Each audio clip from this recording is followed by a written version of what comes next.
Barchaga assalomu alaykum do'stlar. Sizlarda savol bo'lishi mumkin. Meni hech kim ishga olmayapti yoki bo'lmasam qanday qilib ishga kirishim mumkin? Qanday qilib ish beruvchi ongida yoki bo'lmasam ish beruvchi nazarida yaxshiroq taassurot qoldirishim mumkin? Buning barchasi siz ish beruvchiga rezyume jo'natishdan boshlanadi. Rezyumeni qanday to'g'ri yasash bo'yicha bugungi darsimizda tanishib chiqamiz. Qani ketdik.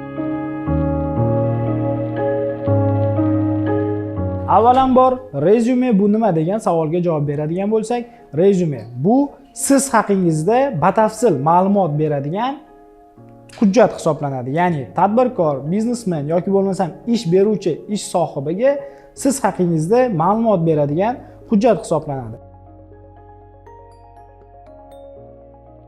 Bir narsani yoddan qochirmang.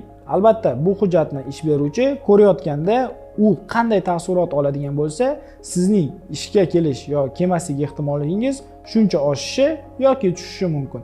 Aytaylik, siz professional rezyumengizda yaxshi natijalaringizni, yaxshi qobiliyatlaringizni hammasini kiritib o'tdingiz va ish beruvchi sizga telefon qiladi va suhbatga chaqiradi. Kelganingizdan so'ng albatta ish shartlari bilan tanishib chiqasiz.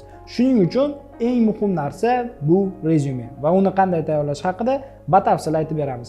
Birinchi narsa, siz rezyumeda kiritishingiz bo'lgan bu albatta sizning asosiy rasmingiz.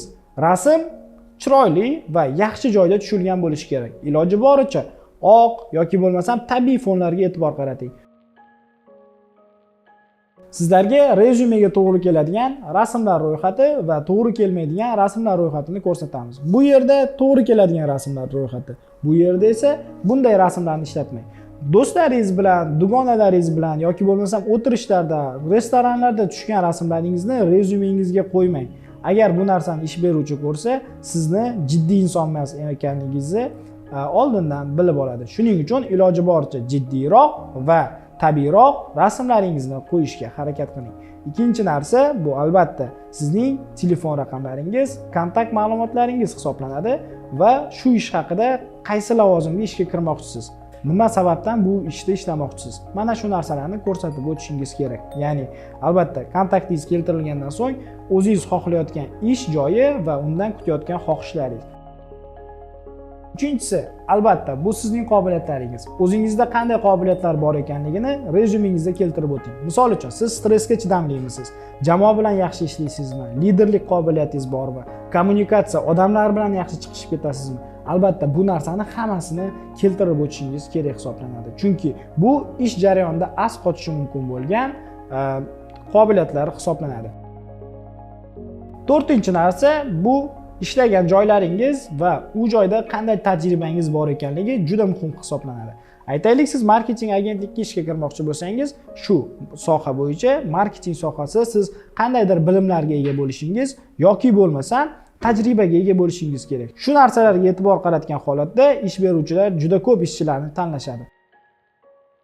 Siz SMM mutaxassisiz va marketolog kasbiga rezyume topshiryapsiz. Bu degani siz o'zingizni qilgan loyihalaringiz, qayerda ishlaganingiz, qanday lavozimda ishlagansiz va u lavozimda nimalarni hal qilgansiz, shu narsalarni yozing. Iloji boricha yozishga harakat qiling.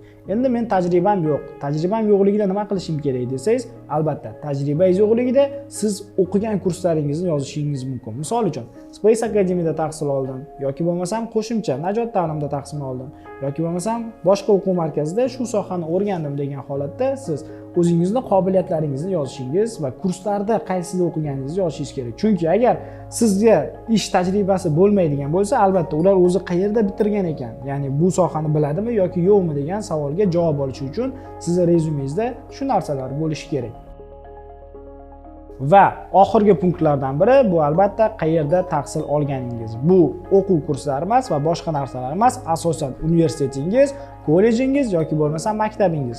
Shu narsani siz keltirishingiz kerak. Misol uchun, men Toshkent davlat iqtisodiyot universitetining korporativ boshqaruv fakultetida o'qiganman deb yozadigan bo'lsangiz, korporativ boshqaruv bu sizning rezyumengiz management, ya'ni menejerlik sohasiga ko'proq tushadi. Shu narsalarni keltirib o'tishni unutmang.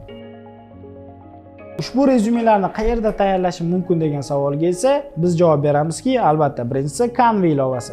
Canva ilovasiga shunchaki kiring va u yerda rezyume shablonlarini yuklab olgan holatda o'sha narsalarni o'zgartiring. Bu juda ham oson. Ikkinchisi PowerPointda tayyorlashingiz mumkin yoki bo'lmasam Google saytlarida tayyorlashingiz mumkin.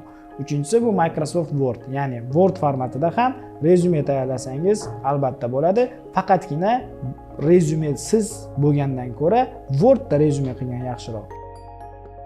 Do'stlar, bu qisqacha rezyumeni qanday tayyorlash bo'yicha video darsimiz edi. Bu video darslarimiz sizga yoqqan bo'lsa, albatta like tugmasini bosishni va do'stlaringizga ulashishni unutmang. Sababi bizning videolarimiz qancha ko'p insonlarga yetib boradigan bo'lsa, shuncha insonlar manfaat ko'radi. Shunday ekan, qandaydir savollaringiz bo'lsa, izohlarda qoldiring va videoni do'stlaringizga ulashing.